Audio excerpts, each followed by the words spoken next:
A group of 5 friends, Emma, Jake, Lily, Mark, and Sarah, set up camp deep in the woods, far from the nearest town.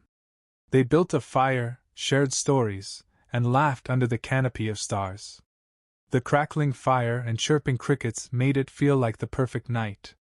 As the fire died down and the night deepened, Sarah got up to fetch more firewood. She walked toward the tree line, but something felt off.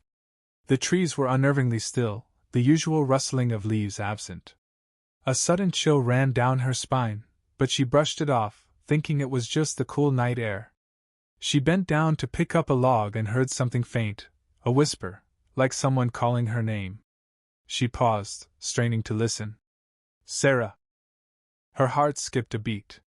The voice was coming from the darkness, far beyond where the campfire's light could reach. Who's there? She called out, her voice trembling. The whisper stopped, and all she heard was the sound of her own breathing. But then, a faint laugh echoed from behind her. It was familiar but distant. The voice sounded like Jake, but the laughter didn't feel right. It was too hollow, too wrong. Terrified, Sarah grabbed the log and hurried back to the camp. When she returned, her friends were sitting by the fire, staring at her with wide, vacant eyes. You okay, Sarah? Mark asked in a strange, flat tone. Yeah, I just heard something, Sarah said, trying to mask the fear in her voice. She sat down, but as the fire crackled, she couldn't shake the feeling that something was off. The way her friends were staring at her, no warmth, no emotion in their gazes, unnerved her. It felt like they were watching her. Lily suddenly stood up, her movements jerky, and walked toward the trees. Lily? Where are you going?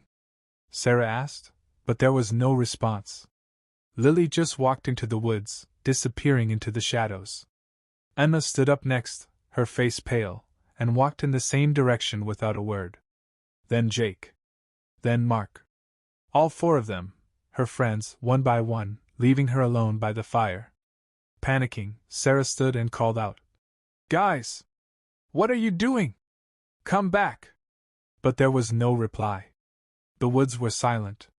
Sarah took a step forward, but then, through the trees, she saw them. Her friends standing motionless, facing away from her. Their bodies were unnaturally still, as if they were waiting for something. Or someone. A figure slowly emerged from the darkness, moving in the same unnatural rhythm. Sarah's breath caught in her throat as the figure turned toward her. It was a twisted, distorted version of Jake, his face stretched in a grotesque grin, his eyes black as